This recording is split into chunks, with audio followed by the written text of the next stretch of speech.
चाहिए। चिता सिर्फ मरे हुए इंसान को जला पाती है और चिंता जीवित इंसान को जला के राख कर देती है।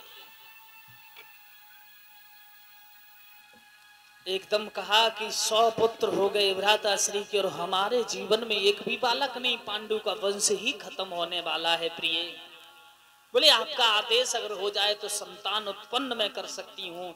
दुर्वासा से वो मंत्र मेरे लिए मिला है, चाहे मैं उस देवता को बुला सकती हूँ। पति का आदेश हुआ और महाराज पुत्र प्राप्ति के लिए धर्म और अधर्म नहीं होता है।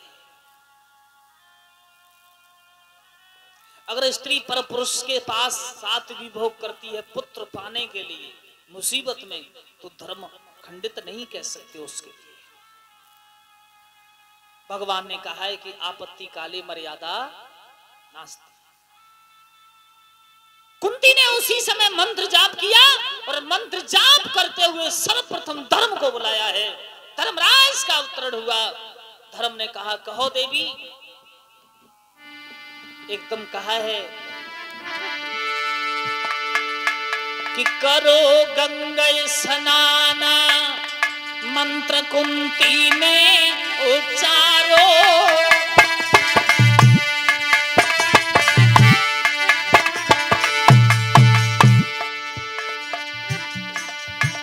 ले धर्मराज बुलवाए बचन फिर धर्म से कहीं डारो।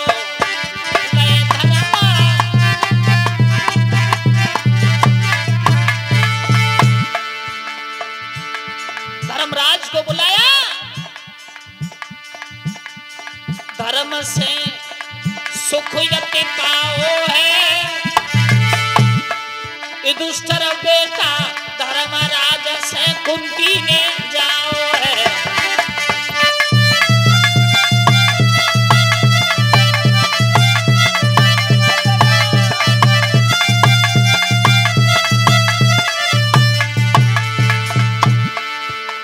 धर्मराज से एक बड़ा सुंदर पुत्र पैदा हुआ जिसका नाम युधिष्ठिर रखा गया है। अरे पवन को तुरंत बुलाए लो है। पवन देव से भीम सो बेटा कुंती ने पाए लो है। भैया पवन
उच्चारण हमारे लिए भी हो जाए। अश्विनी कुमार बुलाए। अश्विनी कुमारों से सहदेव नाम का बालक पैदा हुआ है। हरि हर बोलो मेरे भैया। एक भजन बिन डूब रही है कलयुग में नैया। अरे एक भजन बिन डमा डोल रहा कलयुग में नैया।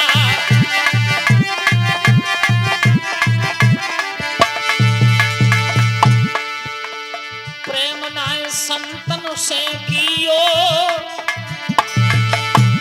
प्रेम नाय सत्संग में दियो। मानस को तन मिलो खोए तन विषयन में दियो। अरे मानस को तन मिलो खोए सब काजू में दियो।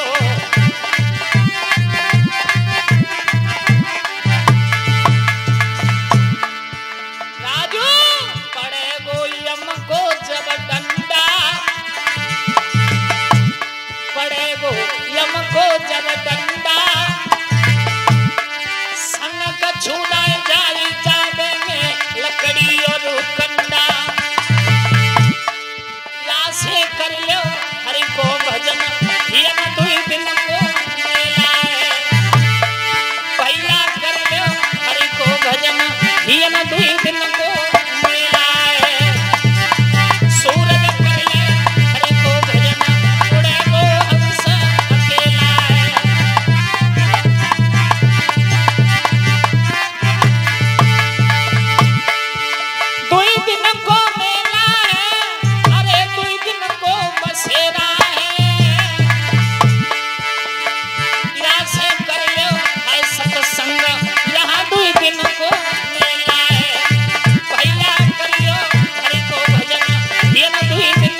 प्राप्ति जिसका नाम सहदेव रखा गया है।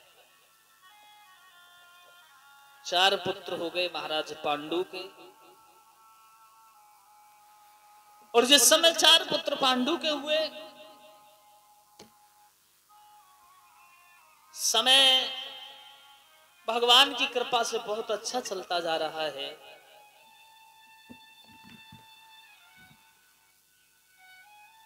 एक दिन महाराज पांडु का यह नियम था, वो कभी अंधेरे में भोजन नहीं करते थे। एक दिन सूर्य छुप गए अस्ताचल में। कुंती सोचने लगी मेरे पिया ने भोजन नहीं किया है और बिना पति को भोजन कराए मैं भोजन भी नहीं करती हूं।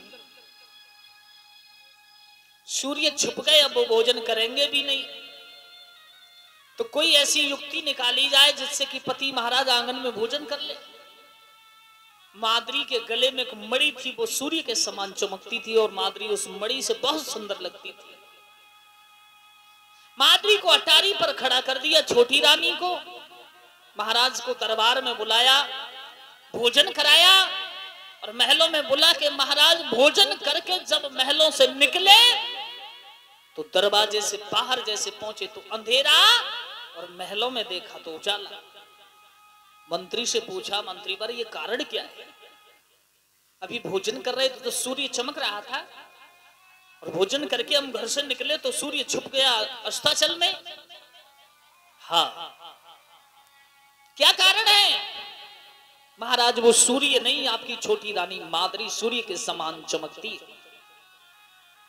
महाराज लौटे, कामदेव महाराज के सर पर विराजमान हुआ है। माद्री तब तक अटारी से नीचे आ चुकी थी, चिल्लाती रही, महाराज याद करो हिरणी के श्राप को। महाराज ने दौड़ के माद्री का जिस समय हाथ पकड़ा, महाराज के प्राण निकल के स्वर्ग की ओर चले।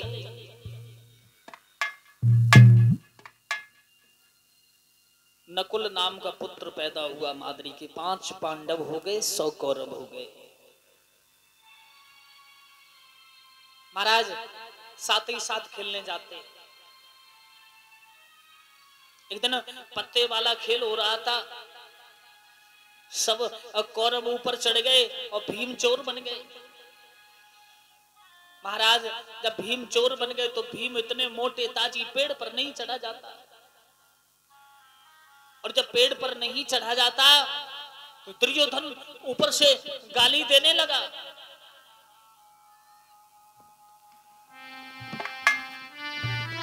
सुन भीम चचेरे भाई रे, तेरे पांच पापल कमाई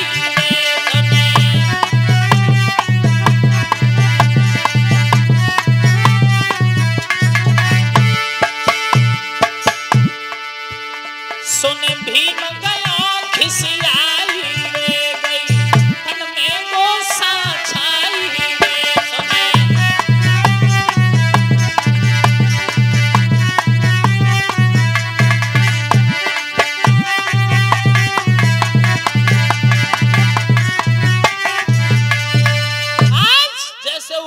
कहा कि 5 पिता की संतान होकर के भी तू हमें नहीं छू सकता।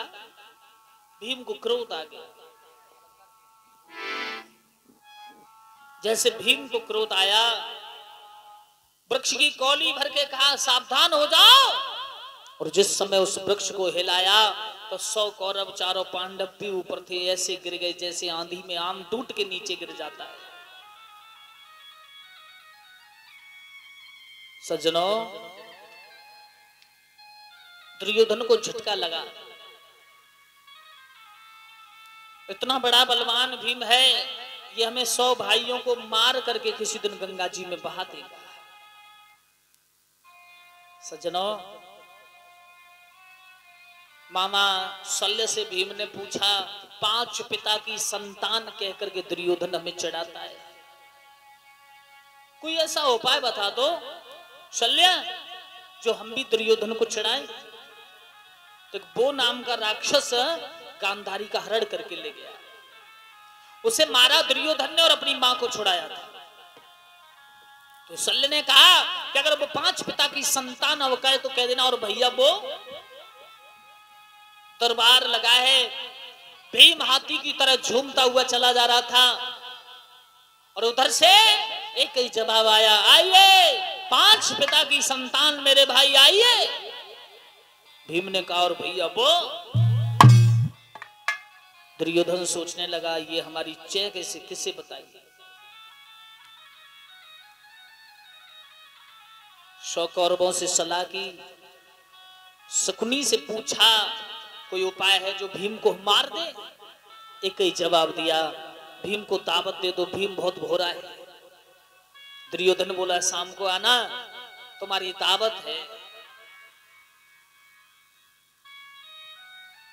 भीम ने कहा, भैया अकेले आए या बड़े भैया को साथ लेके? बोले, अकेले आना है।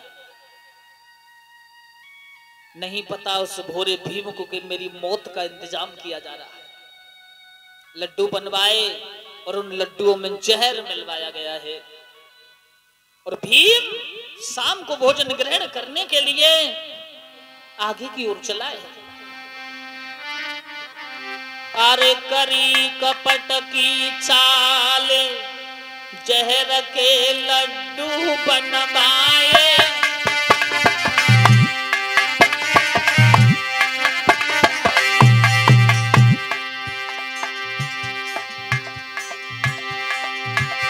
और चल दो पवन कुमार, बात जग समझ नहीं आए।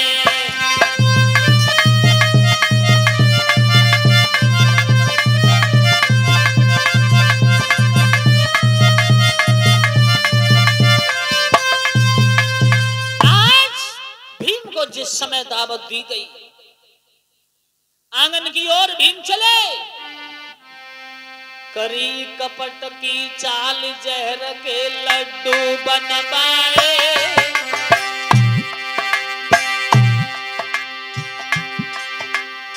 भीम बली महाराज आज आंगन में बैठाए। अरे पड़स दई भर भर के थाली, खैर पवन कुमार बात जग समझ नहीं आए रही।